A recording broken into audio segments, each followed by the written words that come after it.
My name is Jimmy Bashar with the ISO's Customer Experience Group. Thank you all for joining today, the Extended Day Ahead Market Working Group 2 meeting related to the transmission commitment and congestion rent allocation. I'm here today again with my colleague, Debbie Levine, who is the facilitator assigned to this specific working group, and Brian Jacobson, who is filling in as our scribe today. We're also joined by Phil Pettingill as well, who is the coordinator overseeing all three of the active EDAM working groups. I'd also like to give a very warm thanks again to George Angelidis, who will be continuing his presentation on the EDAM transmission products and contracts on behalf of the ISO. The meetings for this specific working group are held weekly on Tuesdays and Thursdays from 9 to 11 a.m. Pacific, and you'll locate the participation details, as always, on the ISO public calendar. And before I hand it off to Debbie, I'll go over today's courtesy reminders. As you may know, these working groups are intended to be collaborative in nature, and we therefore encourage participants to share ideas and perspectives. If at any time you have a question, we'll be taking questions throughout. You can raise your hand by pressing the raise hand virtual icon. And after your question or comment, you would press the same icon again to lower your hand. And as you also may know, these working groups are recorded and the video files posted on the corresponding working group web pages. And we please request that you request permission from the ISO before reprinting any related transcriptions. And lastly, as you also may know, stakeholders are always welcome to present perspectives at these meetings. If you'd like to, please submit a request to do so using the link located on the resources slide, which is at the end of this presentation. And the materials related to the working group meetings are all posted on the associated webpage, also linked on the resources slide at the end of this deck, along with other links to help you engage in the EDAM stakeholder process. And with that, I will hand it over to Debbie to go over the agenda. Thank you so much, Jimmy. Good morning, everyone. Today, what I'd like to do is go ahead and, since on Thursday of last week, we had to go through the existing contract slides that George had up so quickly at the end and didn't get an opportunity to allow anyone to ask any questions. I've asked George to come back and answer any questions that people have regarding those slides. And then we'll go back to the scope document and work on the transmission availability, specifically the buckets, looking at the firmness of the buckets and the various characteristics of the buckets, and hopefully garnering some consensus. As you saw from the schedule last week, we're a bit behind schedule in talking about some of these things and coming to a consensus, or at least determining what the various opportunities are for the different categories. So with that, I'll turn it over to George. George, the mic is yours. Thank you very much, Debbie, and good morning, everybody. This is George Angelidis from the ISO, and I'm going to share the presentation that I made last Thursday.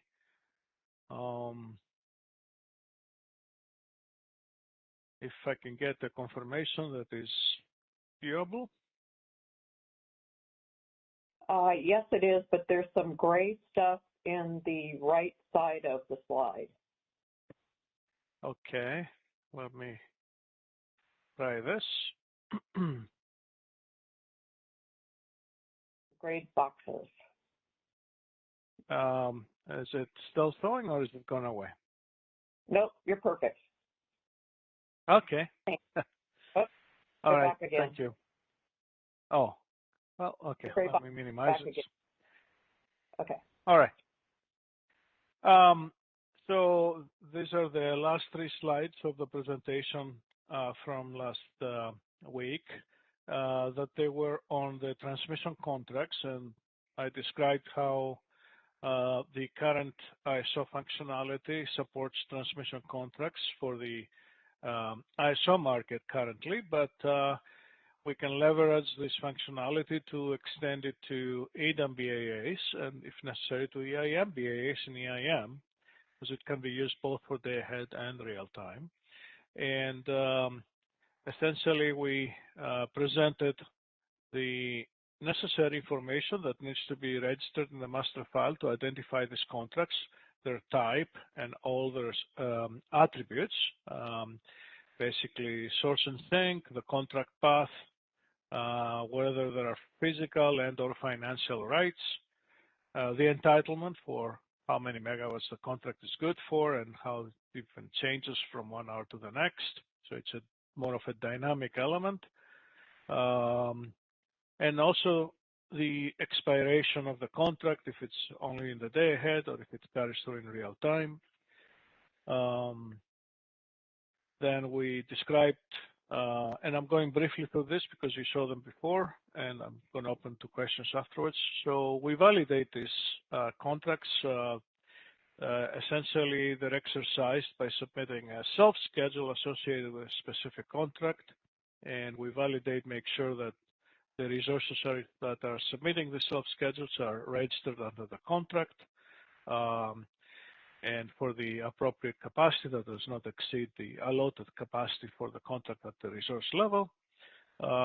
We make sure that the contract is balanced, so you have a source and sink at the same self-scheduled amount.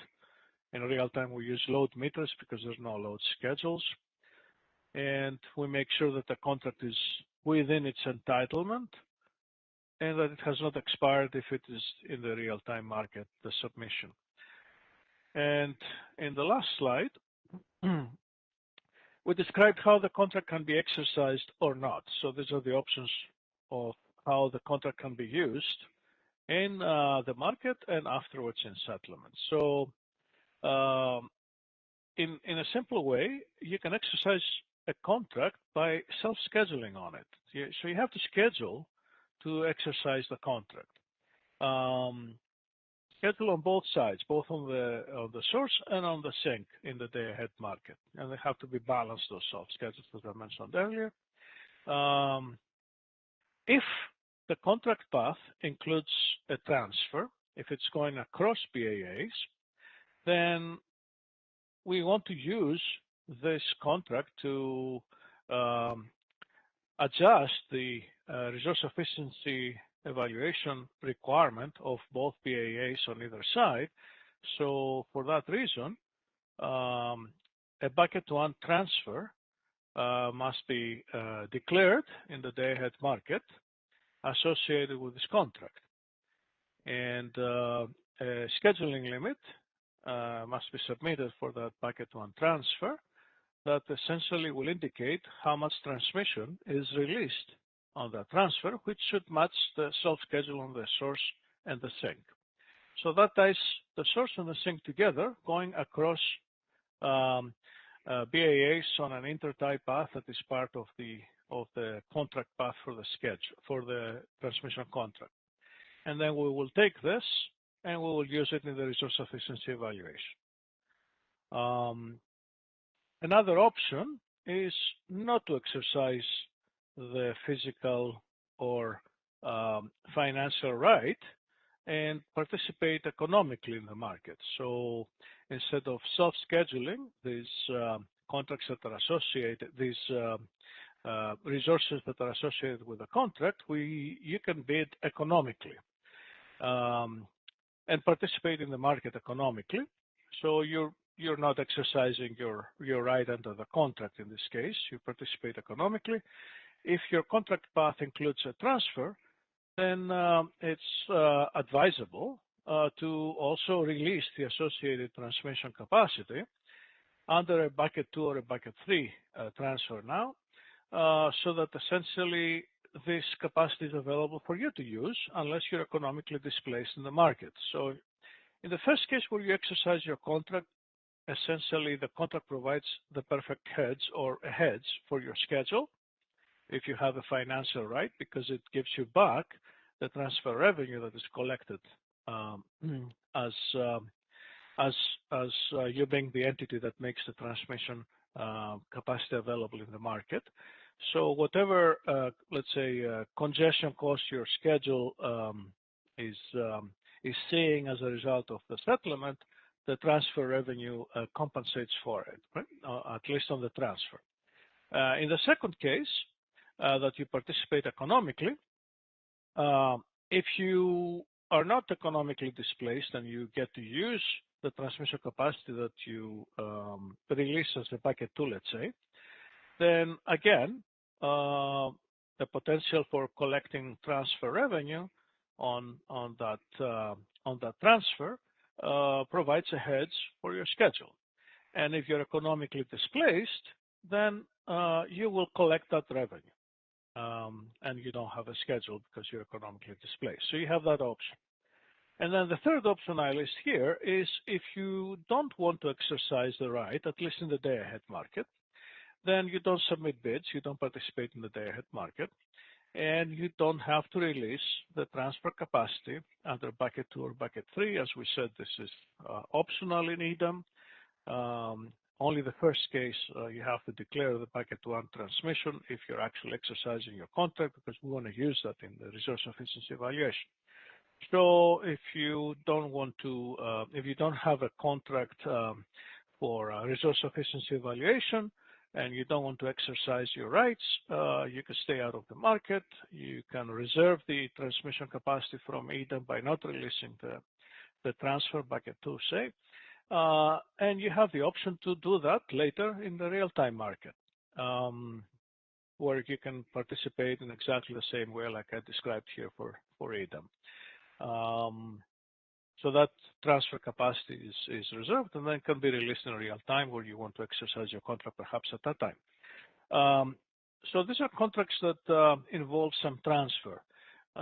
For internal transmission inside the BAA, as I mentioned last time, since the network model of a BAA is part of the market and the market solves on it, currently with the functionality that we don't have the ability to reserve internal transmission and have the market not use it because the market will see it anyway as being part of the network model. However, we still honor transmission contracts if they want to schedule later after the day-ahead market. So the transmission contract could be submitted as a special type of a self-schedule in real time, in EIM here. And the energy imbalance market will actually redispatch resources around that contract to accommodate it. And this is how it has been used in the ISO Balancing Authority area for many years. We never had problems with these contracts. And I want to open for questions here to make sure that all this is understood and we can extend it if it's necessary to EDAM to accommodate the use of these physical and financial rights in EDAM. Thank you. All right, George, we have a question from Tong Woo. Yes. Hi, George. This is Tong Woo from WAPA. Hi, George. Thank you very much for the clarification. It sounds like the TOR and ETCs can choose to participate in bucket 2 and bucket 3. That's the message I got. Is that right? And bucket 1, if you want to exercise. Yeah, of course. Anybody can do bucket 1. Yeah. Oh, that's good. And now a little more detail. If the TOR right holder is not a TO, then can the holder participate in bucket 3? Yes. That's the understanding. We said bucket 3 accommodates TO ownership for a right that has not been sold, so it's unsold, so it can be released under bucket 3. Okay. Yeah. So usually the TOR holders are not the transmission owner because the transmission ownership rights is bought from the TOs. So the party that submit this bucket 3 is not going to be TO. I just want to make sure that's going to be okay. I think we can discuss it here. I don't see any particular issue with that. We are always saying transmission owners or transmission customers can release their transmission that either they own or they have acquired in the market. So I personally do not see a problem. I don't know, Debbie, do you see a problem with that? No, to the extent that the transmission holder has the right to resell it, then it could be used in bucket 3. That's fine. Okay. All right. Thank you very much. You answered my question. Thanks.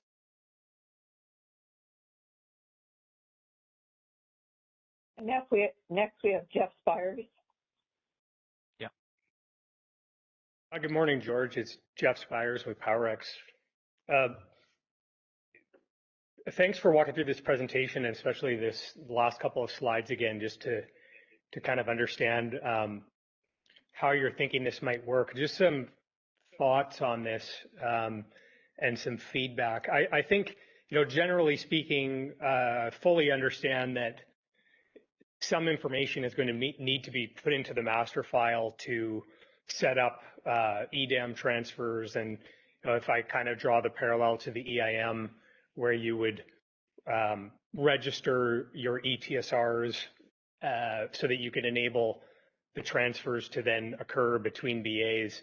I think areas like that make sense, and I understand that. I am struggling a little bit on the last couple of concepts here that we've been talking about around transmission contracts and then scheduling on those rights. And I think where some of the comments last time are sort of along the same lines, but where I'm getting a little bit tripped up on this is just my understanding of this approach and how it might apply in the context of ETCs or TORs is that it's applied to a limited number of contracts, or at least that those contracts tend to be fairly static in terms of what they are and what the characteristics of those contracts might be.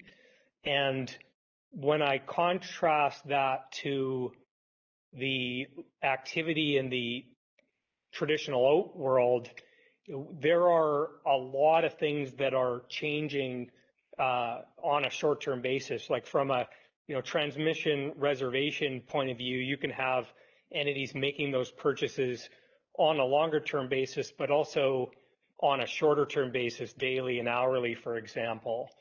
And there are also things like redirects where entities that have previously purchased rights can change the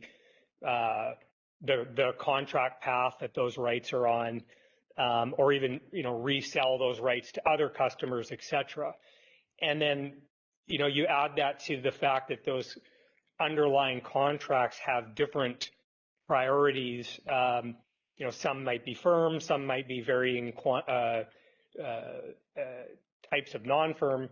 And so you have this kind of dynamically updated set of reservations that need to be considered. And, similarly in terms of scheduling on those rights, entities might change how they schedule on their rights from day to day or hour to hour. You could have more than one transmission segment being used to deliver from a source to a sink that has a different customer on each segment, for example. And so again, similar challenge where it's not really a static contract that's used in a certain way. Instead, you have changing schedules that might look pretty different throughout time. And the methodology for communicating that is E-tags. And I think E-tags have worked well because they communicate what's the source, what's the sink, what is the transmission path, and the underlying reservations associated with those contracts. They provide the priority. And so they're giving a standardized way to communicate that information and provide visibility to the TSPs, the BAs, and the customers that are involved in that. And so I'm just struggling with how to take all of that complexity and translate it into the master file or into the ETC TOR approach. And so I think the feedback I would give you is I think it's worth considering the use of this information directly. A central scheduling system of some kind that could read transmission reservations, could read E-tags, and would be an input into the EDAM solution so that we're not stuck kind of unable to bring these two different worlds together. So I just wanted to get your thoughts on that. That was a fairly long explanation, but the bottom line is, would you consider some kind of way to actually incorporate e-tags and have a scheduling system that works with that framework as part of EDAM? Yeah, thank you, Jeff. And I get the gist of it, and I'll try to provide an answer here. I'll back up 3 slides here. We'll go to the registration. So we were aware of all this complexity when we set up the system here for the ISO transmission contract. So we try to design the system as flexible as possible. So the idea is that we understand that the way these contracts can be exercised could differ from day to day or from hour to hour. And we don't want to limit that. Obviously, we want to support that. The idea here is that you schedule in the master file, you register in the master file, all the possible sources and sinks that can be used. And the contract path could contain multiple chain, it could be a chain of multiple links that you can define. So at any given hour, you have the flexibility to self-schedule to exercise your contract from any source to any sink out of the registered sources and sinks for the contract that could potentially be used for the exercise of that contract. So once you register them and you say, I could be using this resource and I could be using this much capacity of this resource, now that's static information, but then in the market, when you submit your bid, you'll tell us which resources you will use to exercise the contract, for how much capacity from each resource, and the entitlement, which is the capacity for the contract. This is a static element in the master file, but it can be overwritten hour by hour. Since the entitlements change, if there is an outage, it may affect the rights. We don't know exactly how, but it will give you the ability to specify what the entitlement is, or the BA has to develop a mechanism like what we have. We have a legacy application that calculates all these entitlements.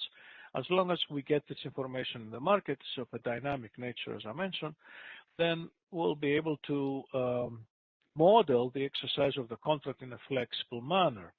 I hope this provides an answer to you. It will be difficult really to design something completely new based on e-tags or tags in general. Our market does not receive tags. It's not using them. We'll have to develop a whole new system to support this in a dynamic way. I'm hoping that what we have here, it can be flexible enough to accommodate the use of these contracts. Again, the mechanism, what I propose here, what we have support for is you can register in the master file all the possible ways that the contract can be exercised. And we need this registration so that we can validate the contract when it's submitted. We need to validate this contract to make sure that they're exercised properly. Otherwise, they will infringe on other people's rights. So this is the mechanism that we're proposing. Register all possible ways that your contract can be exercised, and then in any given hour, you tell us how you want to exercise your contract. Will that be a good compromise here? I appreciate that explanation, but I don't really think it's getting at the issue that I'm trying to raise, which is, you may not have the contract until shortly before the day-ahead market, say, and so the use of the master file at that point doesn't seem to be really viable. So I still have a hard time just understanding from the outside where these types of transmission purchases and schedules are occurring on an ongoing basis, how to be able to then convey that into the master file in time to have the market have all the information. And I understand that by proposing something like that, it would be like a new element of the market design that you don't currently have. But at the same time, I think it has other benefits. As an example, e-tags have evolved over, probably close to 20 years, and they are now, the standardization that comes with e-tags means that there's a common understanding of what that schedule looks like. I know we've in the EIM had challenges with consistency in how different BAs communicate their interchange through the different scheduling rules. And it seems like if we're going to go to a day-ahead market, this might be the time to take a step back and say, is there a better way to do this? We already have a standardized approach for communicating all this information that we could leverage. A more centralized methodology of tracking all this information is worth the extra effort to try to get the benefits of that. Kathy, did you want to jump in? Kathy Anderson? Yeah, actually, so not on this conversation that Jeff and George, or this is Kathy, sorry, Kathy Anderson, Idaho Power, are having, although I agree with, Jeff, that I'm not really sure how this is going to work in the Masterfile, and George and I have talked about this, but it was more on the conversation before then. So if you guys want to finish this conversation, that's fine. I can hold my comment on the other. Okay, all right. George, from my perspective or my understanding, the e-tags are done after the EDAM is run. So we don't have e-tag information until after that. But we can incorporate more flexibility into what is available for the day-ahead market. But isn't it all predominantly firm transmission for the day-ahead market? These contracts, the way we use them in the market, they're very firm. They have a high scheduling priority. They even trump other soft schedules. So you can consider them as very firm. Right. Okay. Next question. Go ahead. I would like to hear more about this from others too, because it is an issue that it gives me some pause. This functionality here is very complex. It's one of the very complex pieces of our market today. I would think that building something new, more of a dynamic nature, is a major heavy lift for our development for EDAM. So we really need to look into the absolute need to do that. It will have an impact on our development. Okay. Milos, did you want to jump in on this discussion?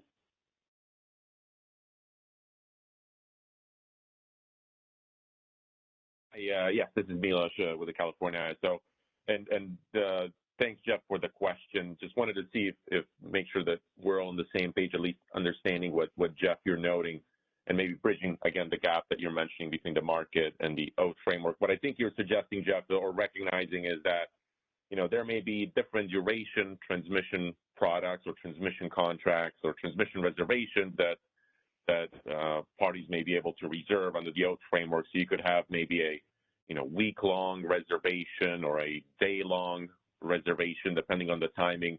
And what I think, Jeff, you're alluding to is you're looking for some flexibility as well, depending on that duration of transmission reservation that you reserve, that you're also able to potentially make that available to the EDAM. Is that what you were getting at, Jeff? Some of those shorter-term reservations, day or maybe even a week long, depending on how the timing works? Operator, could you open Jeff Spires? Thanks, Milos.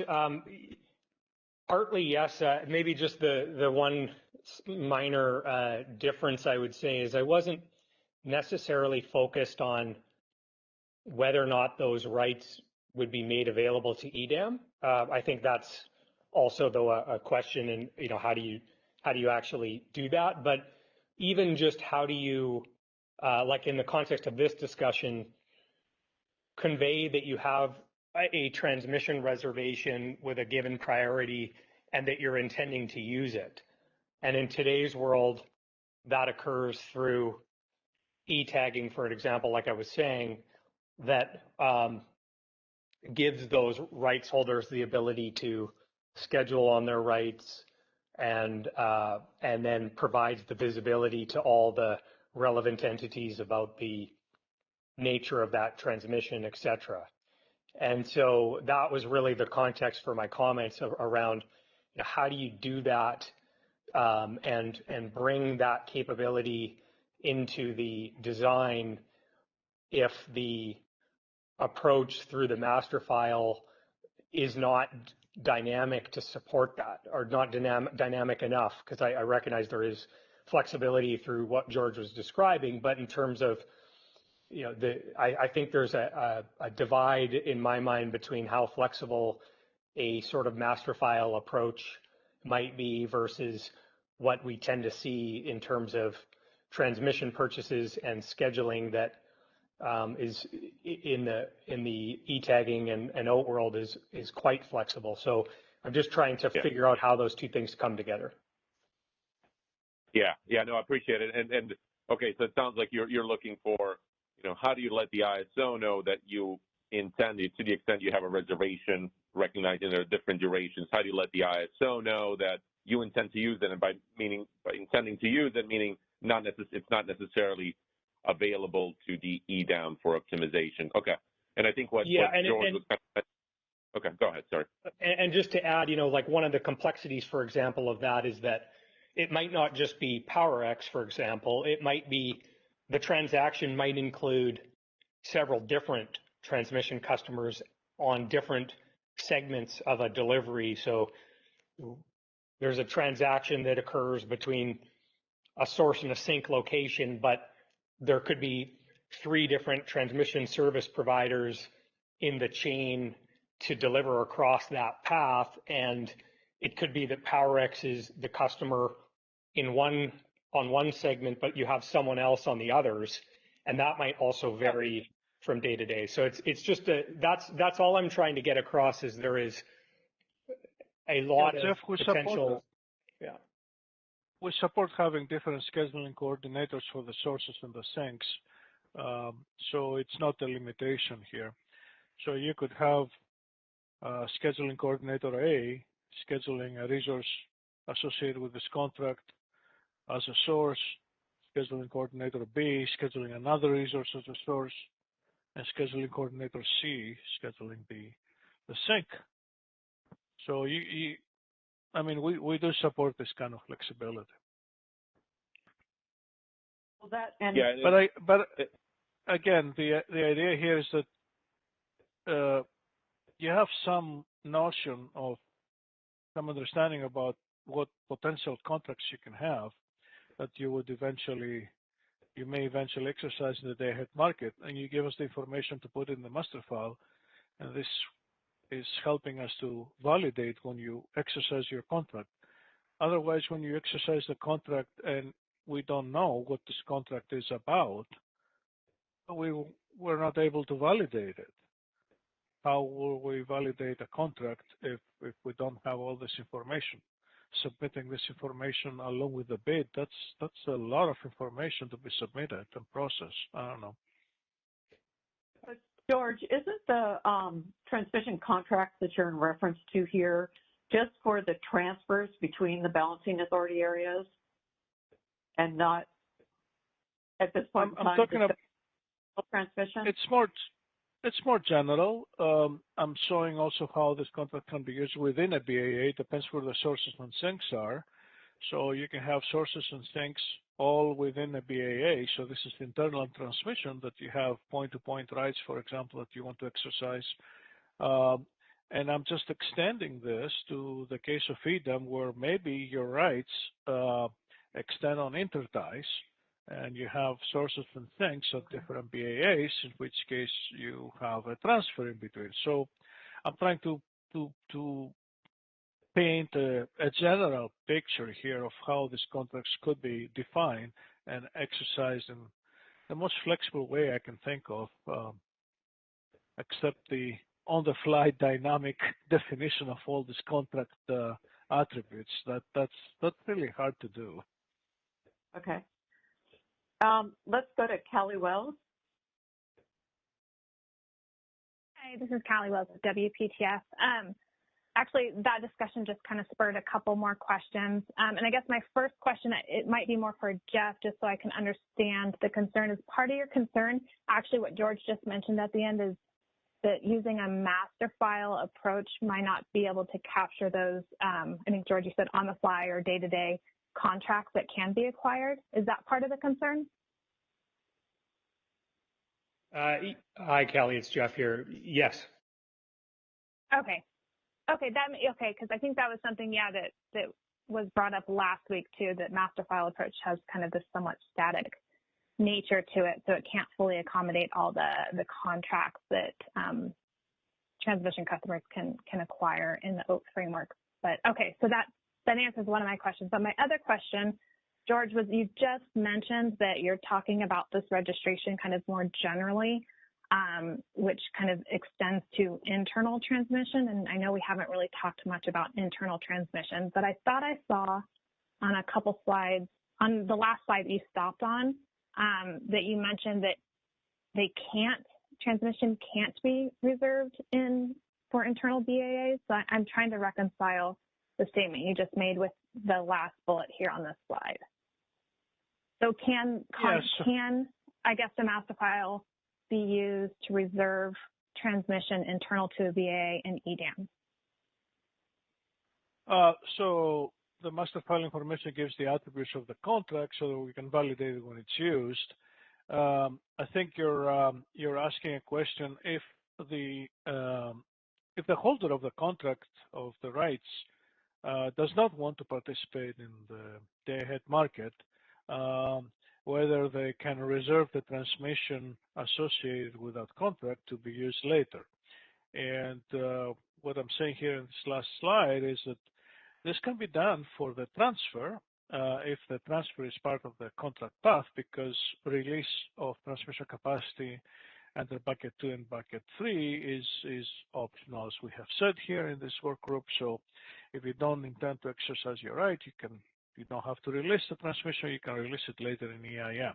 But when it comes to internal BAA transmission, so if the contract path or part of the contract path is internal to a BAA, the market and our functionality right now does not have the ability to take capacity off from internal transmission. As you know, it's a mesh network.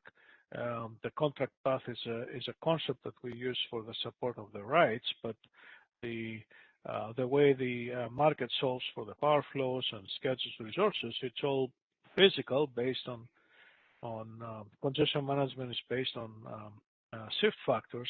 It doesn't look into contract paths and schedules inside a BAA, which could be a point-to-point schedule, but doesn't mean anything for the solution of the market, which is physical. And once the underlying network of a balancing authority area isn't the full network model that the market is using to solve, there is no way that we know of that we can actually reserve transmission internal to a BAA. Once the network is being part of the market solution, it will be used optimally by the solution, by the market. What we're saying here is that if the owner of the right, if the rights holder wants to participate later, coming in real time to schedule the rights, that the market will accommodate these rights, and they will provide the transmission that is requested on these rights by redispatching other resources in the market around it, because those self-schedules that they will be submitted in real time, there's still high priority self-schedules trumping other self-schedules. So this is how we guarantee that the contract will be supported if it comes later in real time, even if it's not exercised in the ahead market. That's what I was trying to say here. Okay, I'll have to think about that a little bit more. I'm sure I'll have some follow-up questions, but are we going to be diving into more detail on the internal transmission at some point? That's one of What the top. detail? Right, but let's hear what detail you're thinking, Callie, on internal transmission.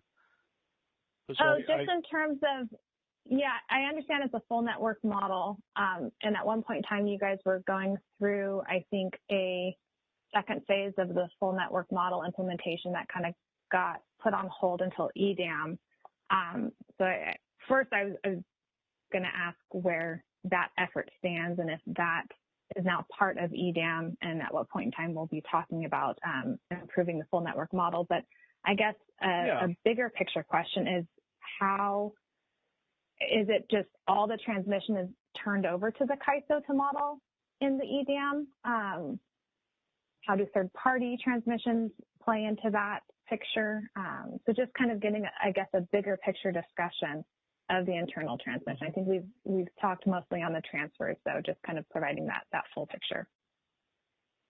Yeah, so it's as I said, for internal transmission, it's reflected in the network model that is provided by HPAA that joins the market, and we integrate it in the full network model. So that transmission is there to be used by the market. There's no real mechanism to take transmission off. It will be like not reflecting the actual capability of internal transmission, which is not right even for a market solution, and even worse for reliability studies. Let's not forget that this market operator is also the reliability coordinator. So our solution to support contracts that don't exercise in the day-ahead market is what I put here, that we will support them when they are submitted, because we still afford them the highest scheduling priority when they are submitted, when they're exercised in EIM. So, but George,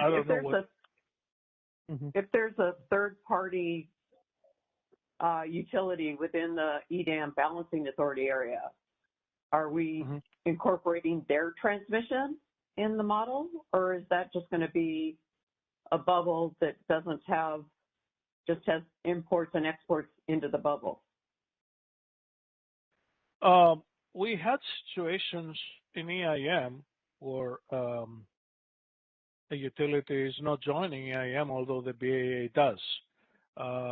Notable exception are Glendale and Burbank for the LDWP control area. So for these situations, we carve out this network. The network model is still in, but we carve them out of EIM. We carve them out of the market footprint. So in that sense, these areas don't participate. And this is up to the discussion that we're having during onboarding, and prospective EIM or EDAM BAA will tell us that a certain portion of their network model corresponds to an entity that they don't want to participate, and we can accommodate that by carving that out from the network, from the market, not the network model. The network model is still in. And that option is available in EDAM. We will use it to the extent that this entity's network model can be carved out. But if we're talking about transmission that is fused with other users in a BAA that they want to join the market, I don't think we have a mechanism to say this transmission line, 10% of it is owned by a customer that doesn't want to join the market, so we will carve it out. We don't know how to do that. Okay, that's helpful. Okay, moving on. Steve Greenleaf, you have a question? Yeah, thanks, Deb and George. Pretty fascinating set of issues here. And let me just say that I tend to agree with kind of the issues and the concerns raised by Jeff with respect to some of the complexities here. It seems like, at least on the upfront master file registration, that a SC would really have to potentially identify just almost an enumerable, but maybe not enumerable, set of sources and sinks that they could effectively utilize on a, when they schedule on a daily or hour-to-hour basis. And George, just one point on that kind of level of granularity on sources and sinks. Are you talking, a source could be a BAA as a whole? That's one. No. So it has to be I was more talking about specific. resource IDs, really. Resource IDs, because the self-schedule, which is the mechanism to exercise the contract, is submitted for a resource. So now, the contract path could be defined a little bit more general because you don't submit the self-schedule on the contract path. The contract path is associated with the use of the self-schedule submitted as resources. So the source and sink are resource IDs, and there could be aggregate resources the way they're defined to participate in the market. So a load could be a load aggregation point, or a resource, if it's participating as an aggregation of resources, it could be an aggregate resource. In the same way that they participate in the market, in the same way they are associated with a contract, because that's where the self-schedule is submitted. The source and sink of the contract path, and let's use different names. Let's say the point A and point B of the contract path do not have to be at the source and sink location, could be different locations. You may not have right to go all the way from the source to the sink. You may have a partial right on a flow gate. So those can be more generally defined. They don't have to be resources. There could be, for example, if you have rights on your contract path on a transfer, this would be, the sending end or the receiving end of that intertie, for example, and you don't have resources there. So you don't submit self-schedules on these locations, but you submit self-schedules on the resources that have an association with the contract that has this intertie in the contract path.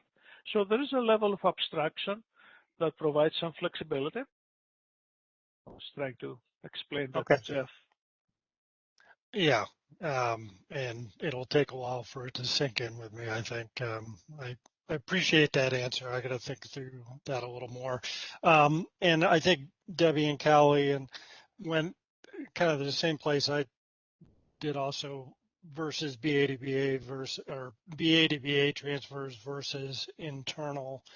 And it loops back and ties into some of the complexities Jeff talked about, just thinking of, scheduling and use of the system on the Bonneville system between the flow gates, the redirects, and the firm and non-firm. And just a real quick question there, obviously the ISO sees everything from an NFU perspective, new firm use perspective. What's the perspective on non-firm use of the transmission on other systems? Maybe you've touched on that before, but can you just touch on that briefly?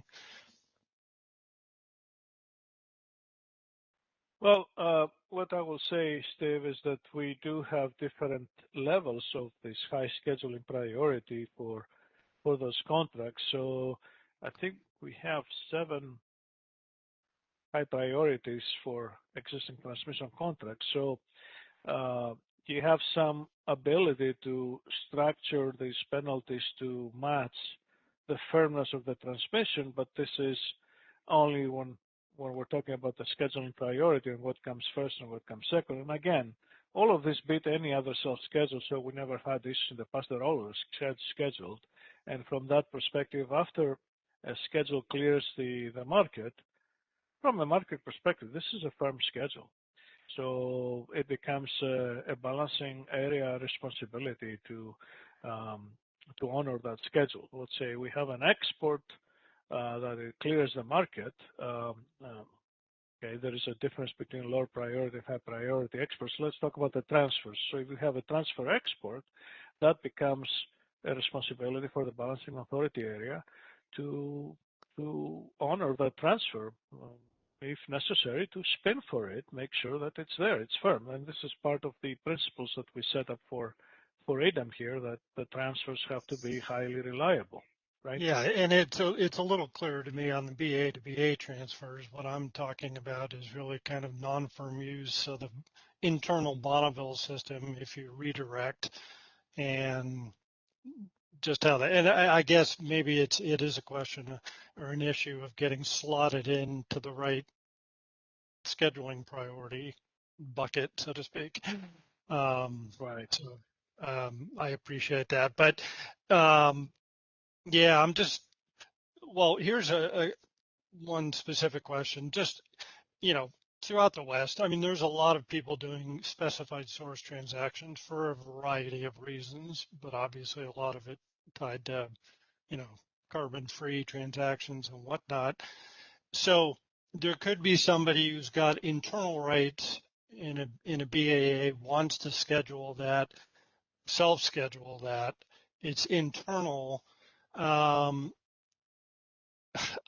course, a lot of that validation today that you've actually delivered on that, relating back to Jeff's point, is kind of done through e-tags. But just effectively, I think what you're saying on the internal transmission side is, well, you're going to honor things, but obviously you're not scheduling on these internal paths, so you're effectively doing kind of, some level of system level redispatch in order to make sure that that schedule gets honored, but it's not necessarily explicitly identified. So, yeah, I don't know, maybe that was a comment as opposed to a question, but No, it's identified. It's identified because when you submit your self-schedule, you associate it with your contract, and then we validate. So we know that these two self-schedules, let's say there are only two, one at the source and one at the sink, that are balanced after validation. We know that these represent the exercise of the specific contract, so they get their highest scheduling priority in clearing the market. And then if there is a financial right for them, settlements is also aware that the contract is exercised, and they provide a financial right to these scheduling coordinators. There has to be one scheduling coordinator associated with receiving the financial right, and they will get it. yeah, okay. Anyway, still trying to think through all this, get it straight. But anyway, appreciate those answers. Thanks. Okay. Thank you. And then Kathy Anderson, you wanted to go back to a different subject matter?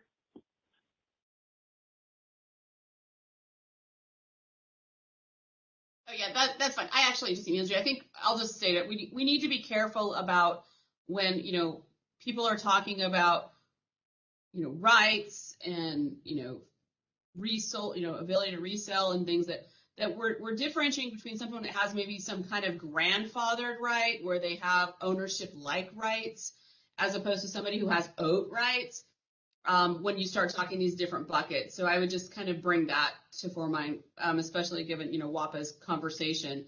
If you've got some kind of grandfathered agreement that is not covered under a transmission provider's oat, so you haven't bought something under their oat, that maybe is a different kind of, that maybe is bucket 3 transmission. I think it depends on the contracts.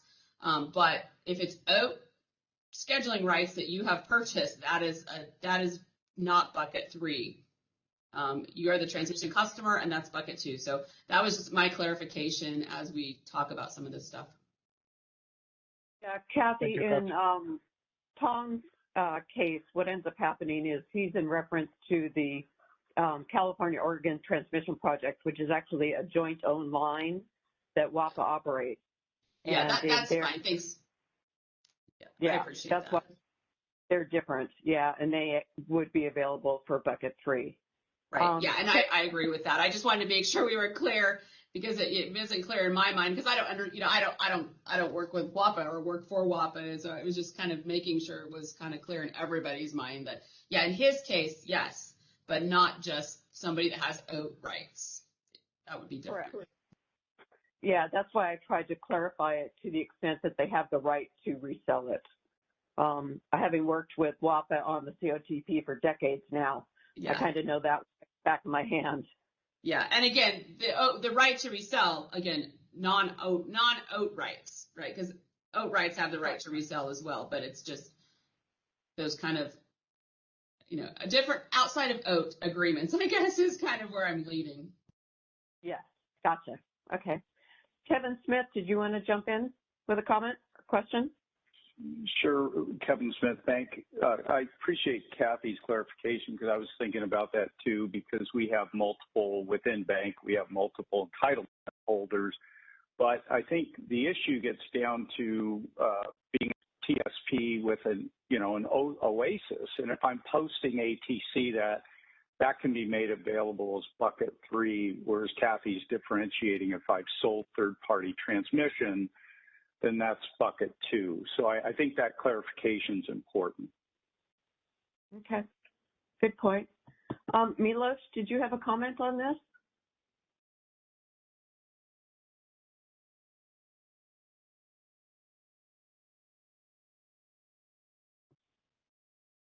You're double muted. There you go.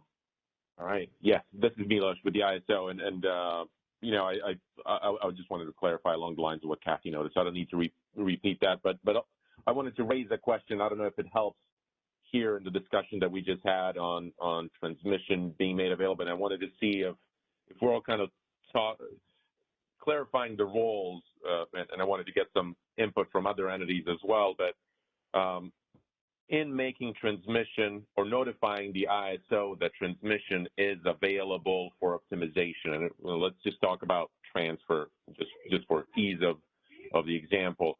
Are we envisioning, or maybe I want to pose this question to the EIM entities and others, but it doesn't make sense that the EIM entity or the EDAM entity or the transmission provider is the one that is kind of through their tariff designing on how do parties that hold transmission rights on their system, how do they notify that transmission provider that they want to make it available to the EDAM, and then the transmission provider effectively, or the EDAM entity, notifies or communicates that to the ISO in some way, or, where I think some entities maybe were implying with some of the questions was that each individual transmission rights holder that may hold a oat reservation would notify the ISO. Just wanted to make sure if there's some clarity there that, in my mind, I think it makes a little bit more sense if we allow the EDAM entities to design their own tariffs and processes and oats on how parties communicate that they want to make rights available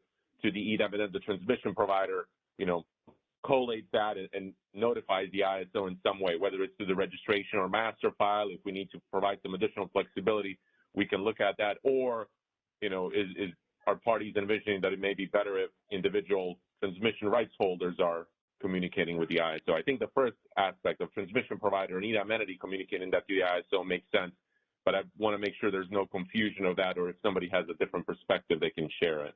Hopefully that was clear, Deb. Yeah, thanks, Milos. Any of the EIM entities want to respond to that? Kathy, Dave, Bobby?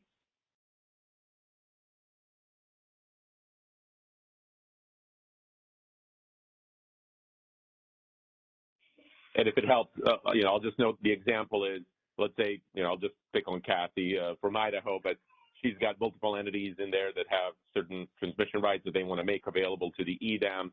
Is Idaho, essentially then as the EDAM entity notifying the ISO, whether again it's through the Masterfile or some other, flexible process notifying the ISO, or does the EDAM entity or Idaho expect that those individual transmission rights holders are themselves then somehow registering that through Masterfile with the ISO or scheduling coordinators? I want to just get a perspective on that front in terms of the roles and the expectations in terms of I want to make sure we're not necessarily getting into designing their oats in terms of processes of how parties make transmission available to the EDAM.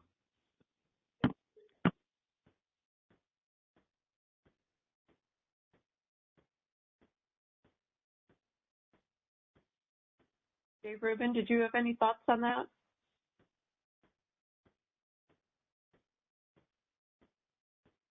Sure. Can you hear me, or I guess I'm still muted? Yeah. I think as a general principle, I think our expectation was everything would go through the out and through the transmission provider. Consistent with where we are on EIM, I think we want to set it up so that no transmission customer has to enter into a commercial relationship with the California ISO.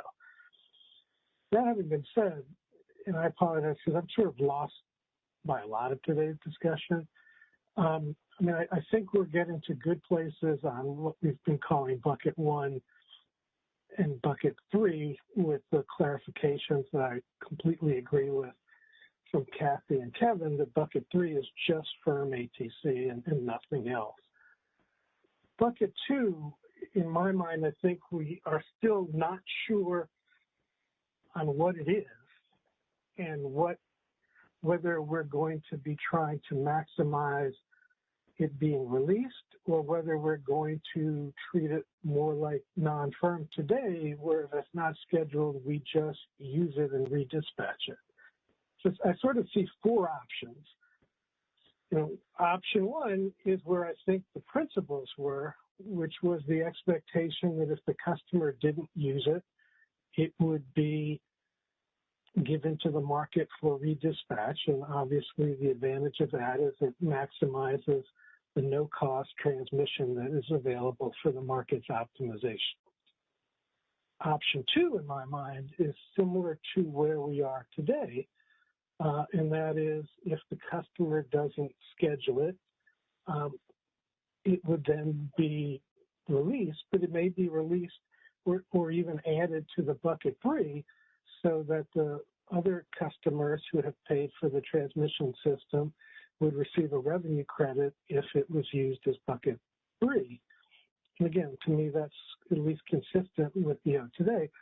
And the predicate for both options 1 and 2 is that the transmission customer would be basically able to use their rights, schedule it all the way down to T-20 without having to pay additional charges for congestion. So, you know, the argument to FERC is those customers are not harmed in any way through EDAM. They have every right that they have today. They can sell it in advance to a third-party customer that's eligible under the tariff, which, you know, the ISO is not an eligible customer. They can schedule it all the way down to T-20. And in fact, they actually may be able to do better with that than they are under EIM, where they can only go down to T-57 before they have a financial consequence. Mm-hmm. That having been said, if we're not comfortable with redispatch, I think, to me, option 3 would be you allow the point-to-point customer with the existing right to turn it over, but possibly capped at the existing OAT rate. And the reason for that is, you know, because option 4 would be you allow them to turn it over at any price.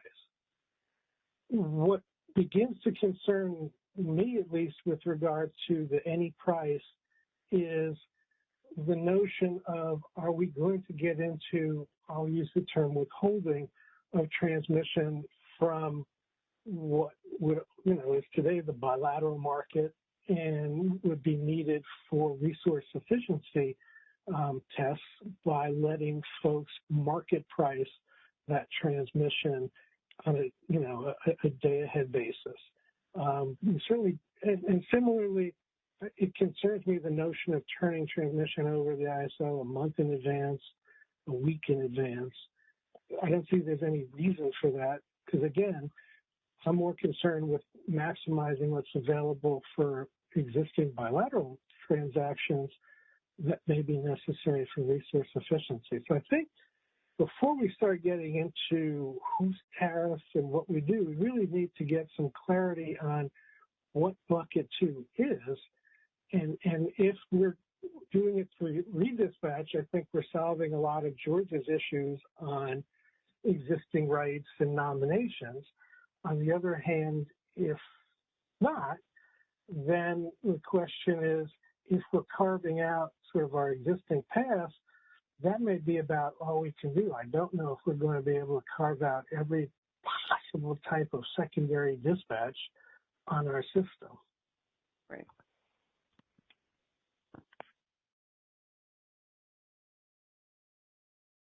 Thanks, Dave, for the comments. George, did you have any reply or thoughts? Not really. I mean, it is a difficult topic. I hope we will get some consensus here that will not have us do a whole new development to support this, because that will be problematic. So let's noodle a little bit on this, have some thoughts, formulate, and see if we can get some more feedback. We can also discuss internally. I don't have anything else to discuss here on this topic. If there are other questions that stakeholders may have, we can address them or otherwise go forward. Yep, we do have a question from Stuart Kelly. Thanks, Debbie. Yeah, likewise on the BAA side, George, ideally there's not a complete redevelopment on that side as well. I can't help thinking there's going to be some seams issues here between the Masterfile construct and tying it to the tags and the existing processes, particularly as we get near the cutoffs and calculating limits and different things. And on Milos's point around the tariff, yeah, I think to Dave Rubin's point, we need to solidify this stuff a little bit more, but instinctively, I think everything goes through the transmission, the BAA. However, you know, if there's not a need to handle settlement, usefully that would be excluded from the BAA. That said, I don't know how we track all the limits and different things if that was to happen. So I think if we, at some point, when we're more comfortable, if we can take some examples of your Masterfile approach and just work them through and see how we would handle it on the BAA side, at least conceptually, because I do worry about system development and making sure that when we're kind of excluding all this, you know, internal transmission to the BAA, that this will all work. I'm a little bit concerned about it. So if at some point before we start solidifying all the design principles, we can get some examples and work them through and just make sure there's no unanticipated issues on the BAA side. You know, likewise, George, you're trying to hold on to what your current construct are so you don't have a complete redevelopment. I get that and understand it. I'm a little concerned that the BAA is just assumed to handle some of this stuff, some of the more difficult stuff, and it may yield unintended consequences that could be problematic. Thank you, Stuart. And you know, one aspect is trying to facilitate this. The other aspect is trying to validate it. Unless we have the attributes of the contracts registered in the master file, we won't be able to validate their use. So if we come up with a way to dynamically exercise a contract, basically submitting information to the market operator, say, okay, this is my contract, I have physical and or financial rights from here to there, and I submit the salt schedules now in your market by 10 a.m. And take them and honor them. We will not have a way to validate this contract. Is it okay to receive it as is and put it in the market? I'm a little bit concerned about that. Having the contract attributes registered in the Masterfile provides a little bit of transparency. We know what the contract is, and we allow for the flexible exercise of the contract under the registered attributes. We can validate it. If we don't have this information, we won't be able to validate this contract. So, and you know, honoring financial rights doesn't make the congestion cost and perhaps the transmission loss cost, in the case of the ownership rights, disappear. Yes, the rights owner gets this refund under the financial right of congestion costs and even transmission loss costs, but those costs do not disappear. They're actually shifting to the balancing authority area neutrality. They're not going away, these costs. So I think, in my opinion, it's important to validate these contracts. Otherwise, we may have an issue here. So that's another concern that I have. Yeah, and that's a fair concern, George, in terms of the validation. I'm just trying to move from a paradigm where we're in the EIM, roll up all these e-tags and send in schedules, and then move to a Masterfile registration where you can validate the contracts and then understand how we can make sure that we're reconciling, all the tags, because the tags are ultimately still going to drive the limits, I think. I mean, it might be wrong, but I think. So I just think there's a potential for seams issue, particularly when we've not got that internal representation of the transmission in some ways. But I think the only thing to do is really, as we solidify some of the buckets and what we think are in them, to Dave Rubin's point, is just running through some examples and just understanding how that's going to work from a registration, from a limit perspective, and ultimately from a settlement perspective, so that we don't bake in a design that ultimately causes the BEA some issues and may not cause CAISO issues. Okay. Thank you.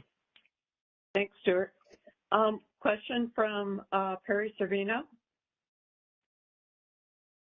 Hey, this is Perry Servino, GDS Associates. Can you hear me? Yes, I can. Yes. All right, thanks. I just, Stuart kind of brought it up. I'm just glad he spoke up with the counter perspective from what I heard from David. I just wanted to also caution the CAISO from foreclosing on the notion that a transmission customer wouldn't want to directly manage its interests with the CAISO rather than going through the transmission provider. So just, I'd like you guys to just keep that notion on the table, at least at this point, this early in the process. Thanks.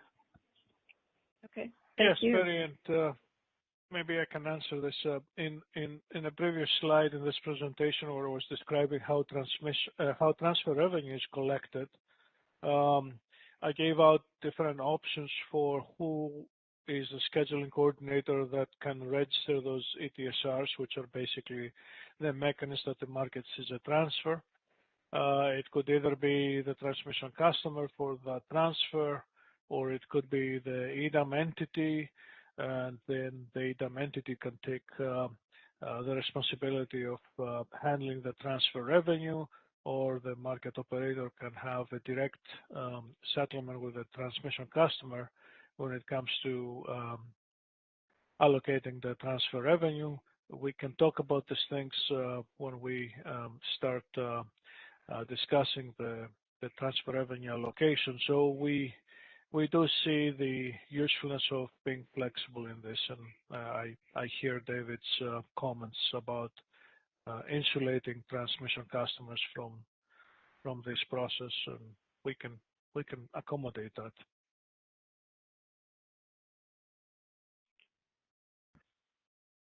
So Callie has a question in the chat. When exactly is the drop dead time for updating the Masterfile information before CAISO does the market run?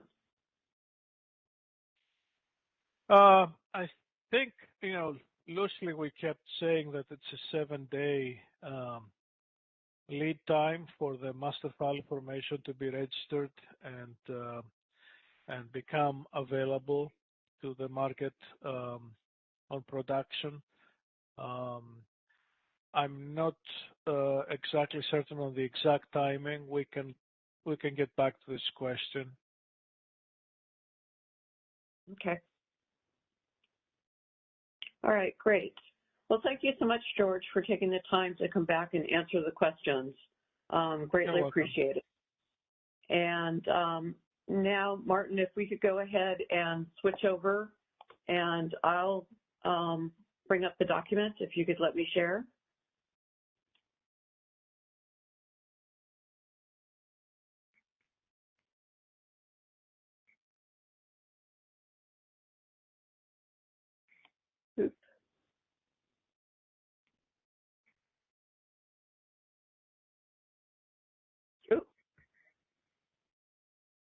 sorry, technical difficulties.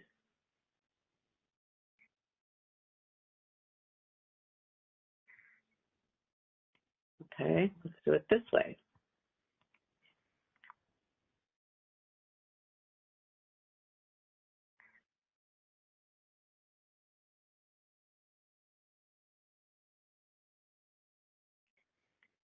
Okay, can everybody see the scoping document? A little bit small on our end. Okay, hold on 2 seconds. Let's bring this up. Is that better? That is better. Okay. Is that good enough or needs to be better? So we're seeing a bit of a blank screen on the right side, but most of the page is, all of the page is visible. It's just not full screen. Correct. Okay. Yeah, I need to keep up who the participants are so that I know who to call on when they have questions. So that's what's over on the screen. Okay, great. So we've had a lot of discussion now about bucket one. And what I'd like to do is concentrate today on maybe bucket one and bucket two as far as discussing the firmness, the content of it, timing and how it's made available, moving into those discussions. So based on the notes over the last couple of sessions, what you have in red line here is the additional notes from the original document that was put out on the web on the 13th, I believe it was, of January. So I think we've gone ahead and have general consensus that bucket one is for the resource efficiency, it's for load to meet, resources to meet load demand. It's acquired in advance at OAT rates, already paid for by LSEs if the transmission is not already owned by the entity. And the intent is that the OAT customers should be able to continue to self-schedule their own resources and own loads, just like George went through. And the self-scheduled transmission is still optimized in the market, as George said, allowing for penalty prices for the existing contracts and TORs. And this construct for bucket one would support WSPP Schedule C deliveries as firm transmission. Does anybody not agree with that concept for bucket one?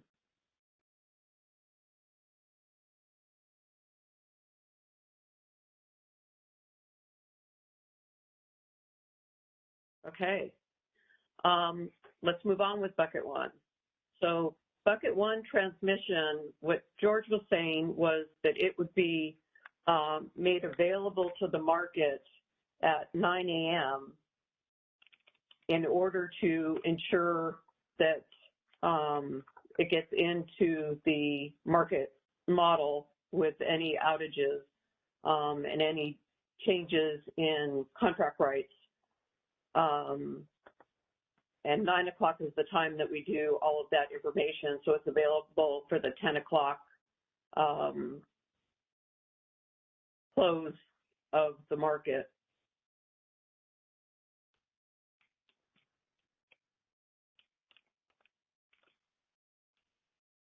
So are there any concerns from the EIM entities about having a knowledge of the transmission that's available in advance, slightly even in advance of 9 o'clock, and having that available to the CAISO at 9 o'clock?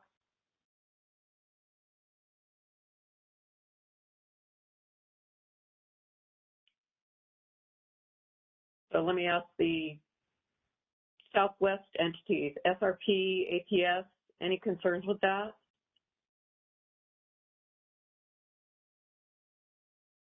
Bank, any thoughts?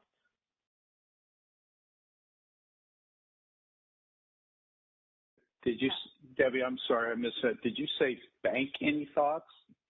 Yes. No, I think the issue for us is Kevin with bank. The issue for us would just be, and this dovetails with the RSE discussion, just having sufficient time to cure any deficiency. And so, we need to ensure that baked into this is an ability for the EDAM entity to address any potential deficiencies in its RSE. So assuming that's sufficient timeline, and that's outside of but I think this is kind of where we've been discussing as far as timelines. And there may be some other things discussed in the RSE that's obviously got to be brought into this about advisory runs and things of that nature, which George is aware of. Right. Yeah, all of this is contingent upon what ends up coming out of the working group 1 as far as what the transmission requirements would be for this bucket. If they decide we don't need this bucket and it can just be collapsed with bucket 2, that's fine too. But at this point in time in the discussion, we wanted to keep this structure such that we did have a separate bucket and separate requirements for the resources that are meeting the load.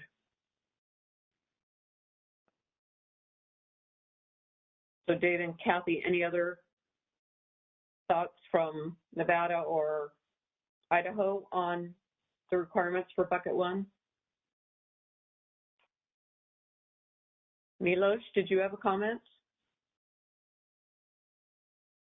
Good morning. This is Milos again with the ISN. I just wanted to follow up on what you mentioned and what Kevin noted as well. So, I think in the resource efficiency evaluation work group, we've been also talking about, and I think we'll come back to this again as well, but was advisory runs. So I think, we need to be mindful. I don't know, Kevin, if you have a thought, but, are you, if to the extent that we have different advisory runs for the RSE, would you envision that we would also want the transmission essentially be made available in order for us to do those advisory runs, or would you, if the transmission ultimately has to be available, as Deb noted, maybe by 9 a.m. ahead of the day-ahead market close, does that kind of give you enough time to consider any kind of potential transmission arrangement changes that may need to be made? I guess the main point is we probably do need to keep in mind that there will also be some of these advisory runs and the timing of those advisory runs and ensuring at least that the market maybe knows what transmission is available in time for those advisory runs so that, if you do have to cure in terms of resources that you're adding or potentially changing, I presume also the transmission that comes with it may need to change. But just wanted to get your thoughts, if that's the connection kind of you were making, between the RSE and also the connection to the advisory runs and the timing of those.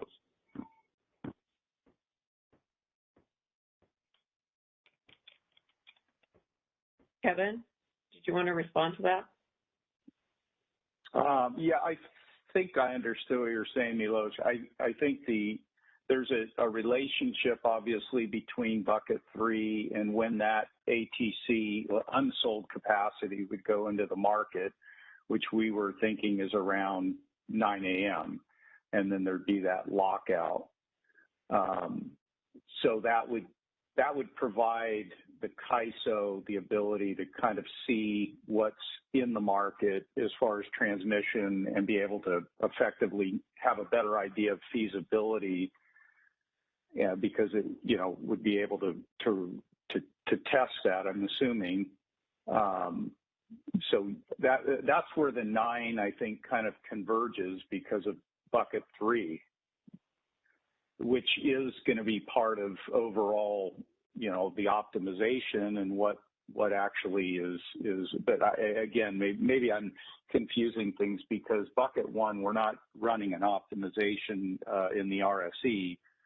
But as far as having forward visibility of transmission, that wouldn't be till 9 a.m. because we wouldn't be making ATC available till around 9 a.m. Okay. Okay, that's all. Jeff Spires, you have a question? Thanks, Deb. Jeff Spires with PowerX. Just a couple of comments on bucket one. I also agree that 9 a.m. to 10 a.m. timeline is pretty consistent with most of the discussions around basically resource sufficiency in general. And I kind of think of the transmission discussion falling into two related areas. One is what is associated with meeting the resource efficiency requirement itself, and what transmission related information would be part of your showing, just in terms of validating your portfolio, for example. And then the second category, I think that Kevin was just alluding to, is what transmission information does the market need to be able to optimize and to know what it can redispatch. So it seems like both of those things, necessarily lead us back to a timeline that's somewhere in that area. And then, it's sort of like the other consideration is trying to make sure that we align this the best we can with the other existing timelines that are out there, bilateral markets, ETAG deadlines. And I don't think there's a perfect answer to that, but that's just another consideration. The only other thing I just wanted to add about you, Deb, you were kind of asking about bucket one in general, and just reading the notes is, as I was kind of getting at before, one of our priorities in terms of the design here is just to make sure that we're preserving the OAT rights in terms of both the ability to purchase them and use them. And so the statement you have around using the ETC TOR approach is kind of related to that earlier discussion around is that going to achieve that objective or not. So I'm not really taking issue with what you have here, but just wanted to point out that we are interested in making sure that whatever the solution is, that it achieves that intended outcome. Thank you. Thanks, Jeff. Appreciate that.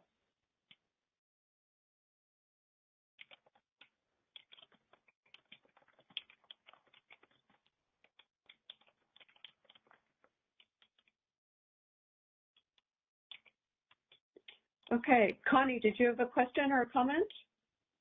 I just wanted to clarify or ask a clarification question.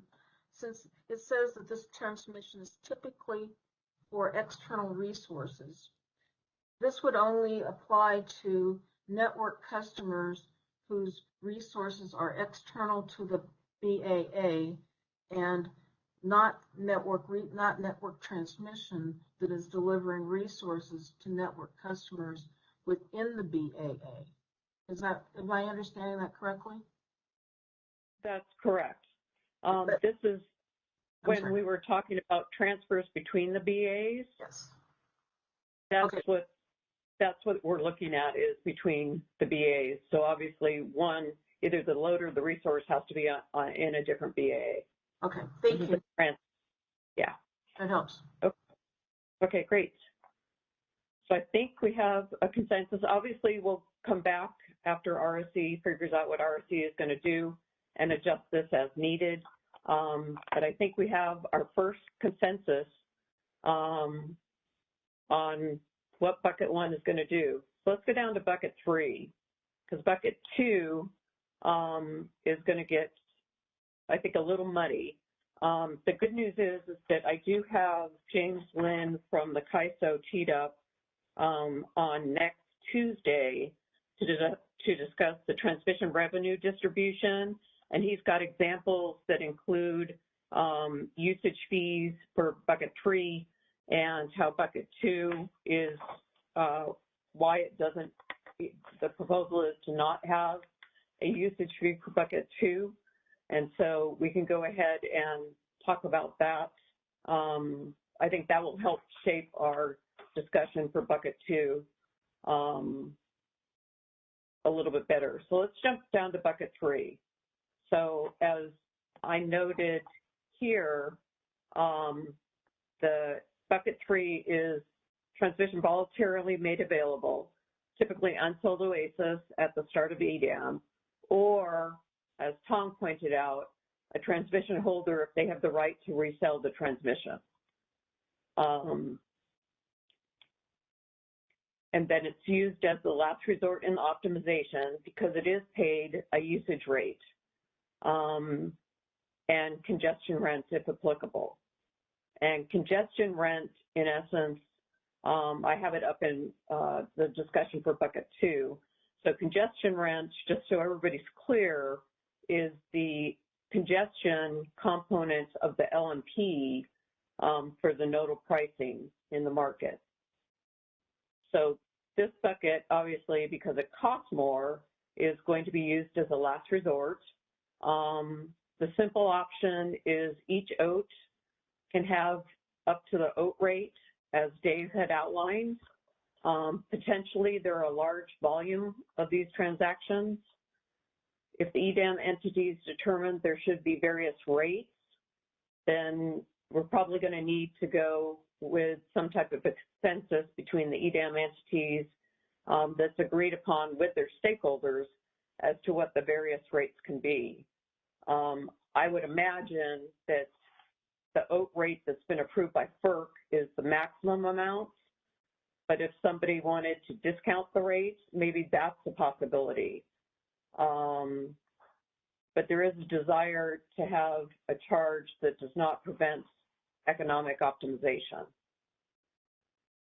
So as Jeff and a number of people have brought up, the transmission can change at any time and not be considered firm until it's put into EDAM. But if it is put into EDAM, then it needs to be firm transmission during the EDAM run. And then if it is not picked up in the EDAM run, it can go back and be resold at whatever is allowed underneath the OAT or the existing contract right that the transmission holder has. But during the period of time that the EDAM is running, in essence, the transmission needs to be firm for that period of time, because if we go ahead and dispatch it as part of the optimization, then what comes out of the EDAM for the market results is what will go into the E-tags that afternoon for participants to go ahead and ensure they've got sufficient generation to meet the load that is served by the bucket 3 transmission.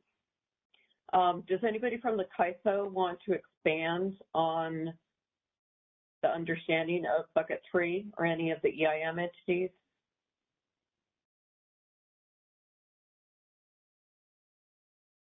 Milos? This is Milos with the ISO. No, I think you captured it largely correctly. I think that's the intent of bucket 3 as you've described it, based on the discussions. But others can that work on those principles can validate as well. But I think you captured the intent. Okay. Tong, you had a comment? Yeah, I have a comment. First of all, I'm not a transmission rate expert.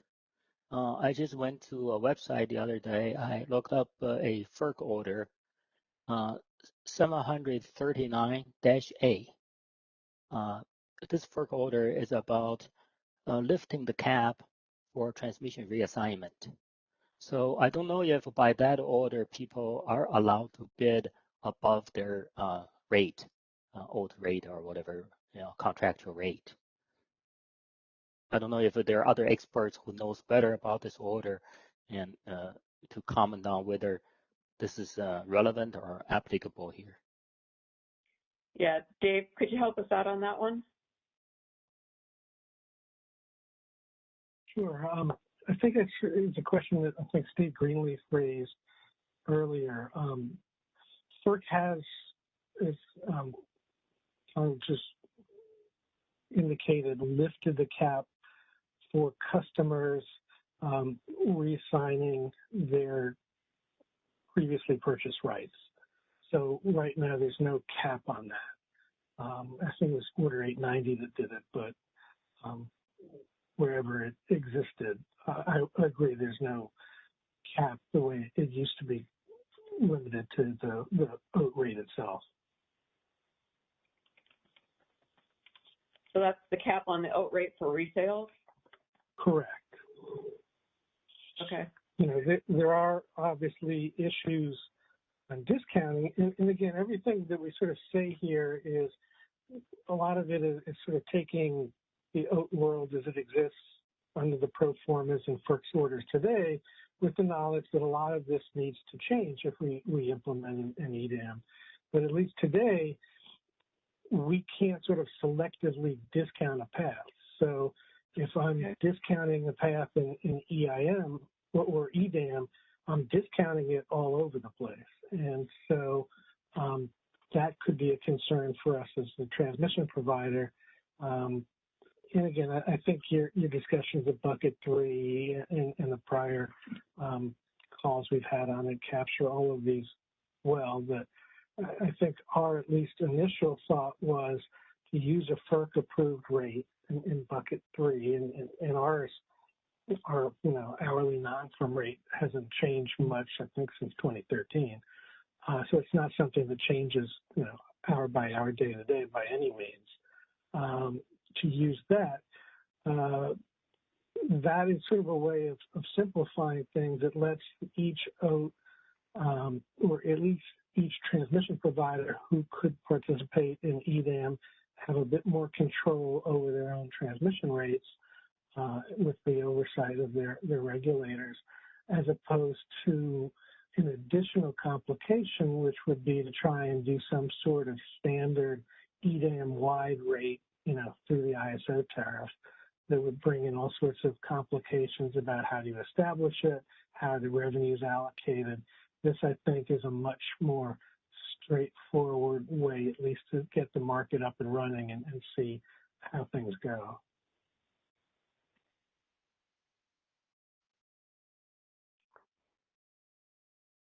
So, Kathy, do you have any thoughts on starting the EDAM with just the existing oat rate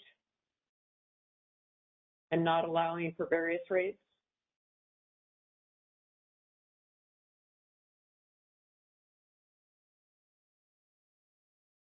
We might have lost Kathy Anderson. Jeff Nelson or anybody from San Diego, thoughts? Oh, there's Kathy. And Kevin Smith. Sorry, I was muted. Kathy Anderson, Idaho Power. No, I think Dave covered it. For Idaho Power, bucket 3 that Idaho Power as a transmission provider would put into this market would be at our oat rate. We don't discount our paths in any way. Our oat rate is based on a formula rate that changes every year, and that's what we would see doing. But I'm fine with that. Okay. And Kevin Smith, thoughts? Kevin Booth Bank. Kind of just one maybe nuance that we've had extensive discussions. I know Dave and I have talked about this, but when we talk about voluntary, again, I think it's voluntary, but it's not really voluntary in the sense that if there is ATC that remains at, the demarcation point, say it's 9 a.m., then that goes into the market. There's not going to be some decision point where I say, hey, I'm going to release these ATC paths. I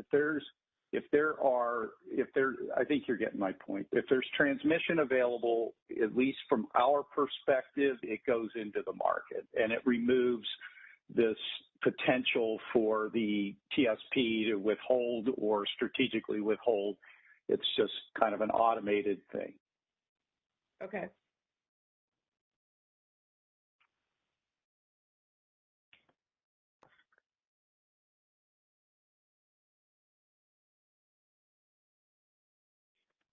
So how about this? Go ahead and for the EDAM entity, EDAM BAA transmission would be made available to the extent there's ATC available. But for the transmission holder, if they have the right to resell, then they could or may incorporate it into bucket 3, but they're not required.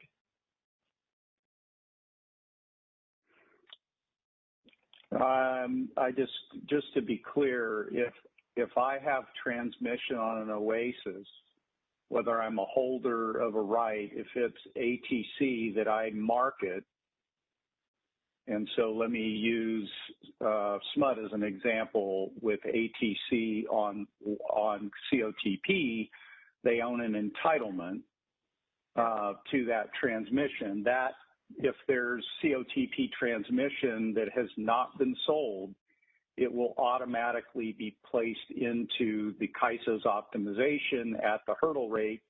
If it's not taken, then it would revert back to that entity and go back up on Oasis and be available under the same terms, non-discriminatory basis. So I just don't want there to be this idea that somehow voluntary means that a transmission service provider is making intertemporal decisions about how much transmission they're releasing to the market. That piece is kind of fixed. Voluntary, meaning you're voluntarily an EDAM, but when it comes to ATC, for FERC approval and other reasons, I think that needs to be something that's just kind of part of the market. It just rolls in and then it rolls out if it's not sold or not optimized.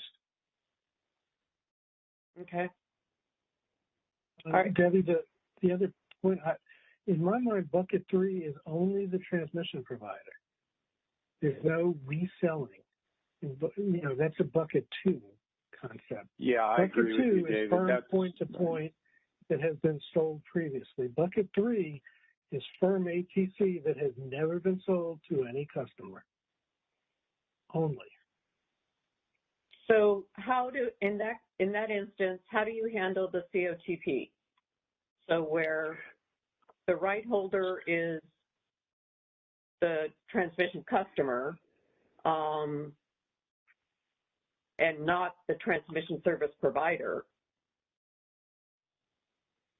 And if bucket 2, let's say bucket 2 doesn't have a cost associated with it, if they're not using it, they want to sell it, they want to incorporate it into the EDAM BAA and get revenues for it. And to me, that's part of our bucket 2 discussion as to what you do with bucket 2. If bucket 2 needs to have compensation because you need it to be dealt with that way. And let me back up. Obviously, I'm not talking about the COTP. I'm just talking about, the NV Energy system as we have it today between our network and our point-to-point customers and our Oasis and our firm ATC versus transmission that we've sold.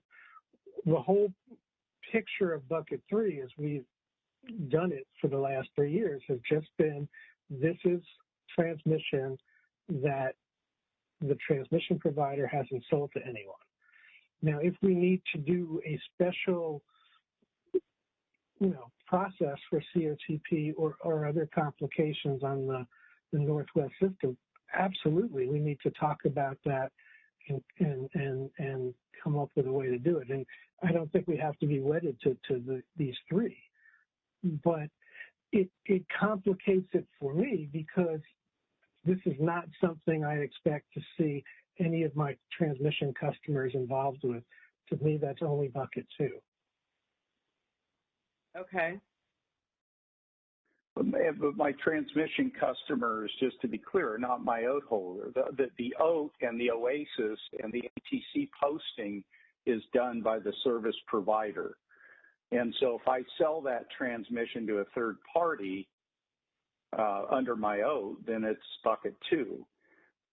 But as a transmission service provider, and again, I'll go to SMUD, I'll pick on SMUD because SMUD has an open access transmission tariff. It has entitlements, which it has full control over, and it either uses it for native load under bucket 1 or it posts residual, whatever it doesn't use, under bucket 3.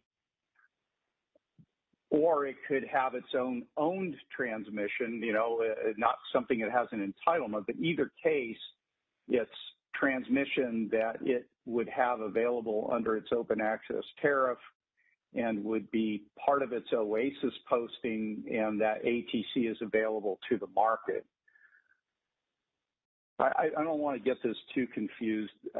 I think what Tong was getting at earlier was just that we have transmission that we don't necessarily own, but we have contracts on, but we still have the ability to, it's still controlled by us as a transmission service provider and is posted as ATC if we're not utilizing it. And that's an entitlement like a COTP, which is owned by somebody else. It's not owned by us, but we have all the rights to use it. Right. So you would have, so in that instance, SMUD would have those rights to the extent that they aren't going to use it in their OASIS. Right. So it would be part of their, again, they'd use whatever they use, which is a majority of it, for example, for bucket 1 in serving native load. And then the residual, whatever's not used, which is, there's a calculation, right, that goes into what's available and what has to be automatically posted, which comes out of your ATC calculation. And that is that residual transmission that goes up on OASIS, and that would be turned over to the optimization if it is not sold by 9 a.m. and available for the hurdle rate. And if it doesn't get used by the market, then it would go back to the SMUD OASIS. Okay. David? I agree, Kevin. Okay. I don't think this is a real complicated issue. I think that, there's a lot of terms we're throwing around, but I think the bottom line is if I have it on my OASIS as available transmission, I am a note holder, I have it on my transmission open at my OASIS as ATC, and it doesn't sell, then it's going to go into the CAISO's optimization at our posted OAT rate, and then could revert back to me after that if it's not used. So just a clarification for me, can that be the EDAM BAA or another transmission service provider within the EDAM BAA that has a note? Yes, because in our case, we're a little different, okay? And now I don't want to, this is something, again, you can get into nuance. We're going to have to work that out internally because we have 3 open access tariffs within bank. David has 1. And so bank, Nevada is the OAT, and IPC, same thing. Idaho, I think most of the other entities maybe don't have this complication, so I don't want to cloud the discussion because they're one and the same. The EDAM entity is the transmission service provider, is the OASIS administrator. Whereas for bank, we have WAPA, we have tank, and we have SMUD. All 3 are entitlement holders on COTP and multiple other ATC paths within bank and between us and other BAs. Okay. So I don't want us to be, we're kind of the exception, not the rule. So, but I think the principle, you're right. Okay. Okay. I just want to capture that so that the entities that do have transmission entitlement rights know that even though they're not the balancing authority area, they would still have the ability to sell their excess OASIS ATC through bucket 3. That's right. And I would expect that each Oasis-owned operator within the footprint, whatever the EDAM entity footprint is, would have that automated response. We would expect, and we would organize this through business practice, we would expect each Oasis entity to participate in the same way within bank. But there would be a direct relationship between that Oasis and the CAISO. It would have to roll directly into the CAISO's optimization from their Oasis. It wouldn't go to bank because bank doesn't have an Oasis. It would go directly between the TSP to the CAISO, I think. That's how I would understand it. But again, LA and most of the other entities are not going to have that nuance. Right. Okay. Anybody else have any other questions or comments? Yeah, Tom, you're back again. Yeah. Go ahead. I think Kevin, probably I need to have better understanding. Maybe we should chat offline, get better understanding. I think Tank, I don't work for Tank. I know Tank has CRRs with the ISO, and also PECI. I think ISO is the operator of PECI. We have some rights on it. If there's a direct connection between Oasis and the ISO, and those capacity gets automatically put in bucket 3, and then how would that work for PECI? Well, for PECI, you don't put your rights in Oasis. You've already contracted all of those rights to the CAISO. Right. So that's the TOR rights we're talking about. Right. Correct. So I don't know whether Kevin's proposal, how would that work with PECI? But I don't think I have a clear understanding. Maybe this detail needs to be discussed. Yeah. Why don't Kevin and I set up a call with you? Okay. Through the different types of transmission that you have and the contracts that you've already executed. Okay. For this. Hey, Debbie, real quick though, just on the CRR side, because I think we do need to talk about that. But those rights, those entitlements that are turned over to CAISO are not part of your Oasis, my Oasis. Those are, owned rights by, and they're specifically entitlements held by certain entities that have chosen to turn those over. So those wouldn't be something that I would be putting or you would be putting into the optimization.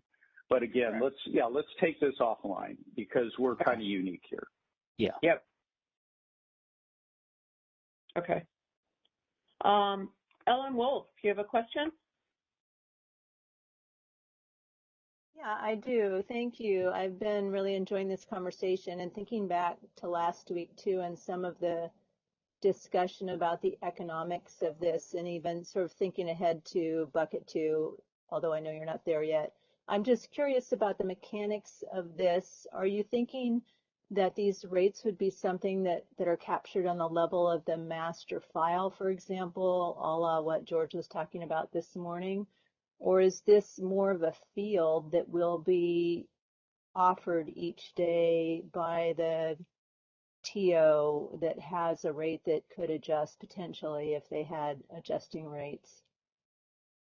I think what I've heard so far is that the rates don't adjust. Both Dave and Kathy mentioned that they have annual hourly rates in their OAT. And the rates don't adjust. But Dave, if you could confirm that. Yeah, that's right, Debbie. Whether it's done on the formula basis that Idaho has or we have a stated rate right now in our OAT, it's, for that known public number. It's not really dissimilar, I think, in that regard, Debbie, to the TAC, where Correct. There's a stated number that's given to the ISO for use and a process at FERC to update it. So there's a lot of transparency both from the transmission provider side, what our number is, and then what number the ISO would be using for EDAM purposes.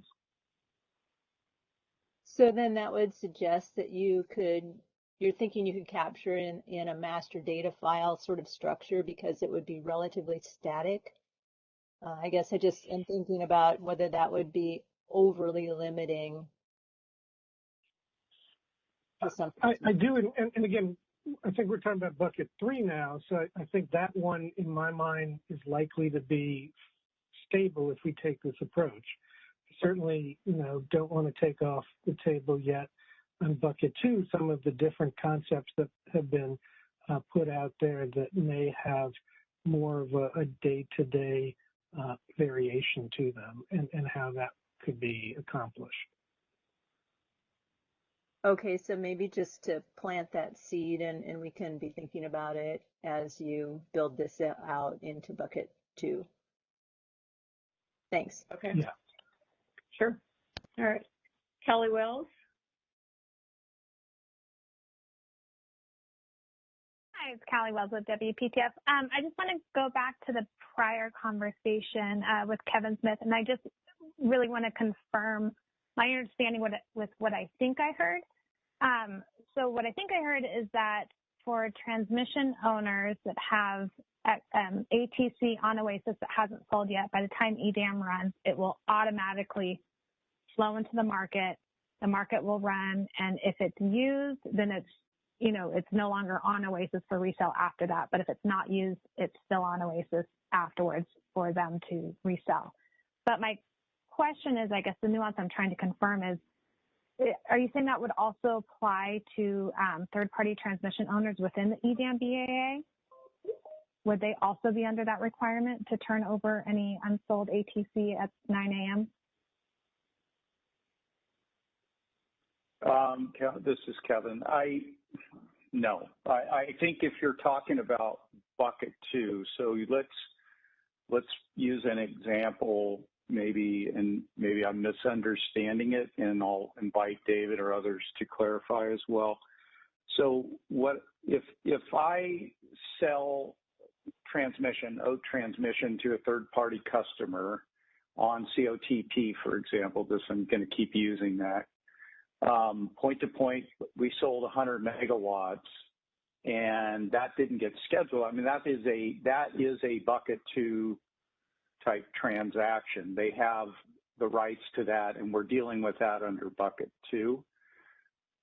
What's left over, if is not sold, it would go up on go into the optimization. If it didn't get used, it would come back, and then a customer could again buy it if they wished after, if it had any value. I mean, some don't sell anything that would be an increment. Some, you may not sell hourly or daily firm. So is that what you were getting at, or is it some other nuance from that? No, that helped. Having it go into bucket 2, I think, is where I got confused in my mind. So no, that clarification helped. Thank you. Yeah, and I think the whole discussion about the types of transmission that maybe a transmission service provider posts on that's where these things start getting conflated. But anyway, I think as we talk through this, it'll make more sense, and we need to probably be a little more prescriptive in discussing this. So, okay. If you have any other questions, just ping David or me, or you shoot me an email or something if you want to talk about it.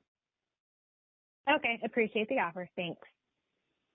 Okay, and with that, I was not paying attention to the time, and we've actually gone over again, so I apologize to everyone. We'll pick up bucket 2 on Thursday.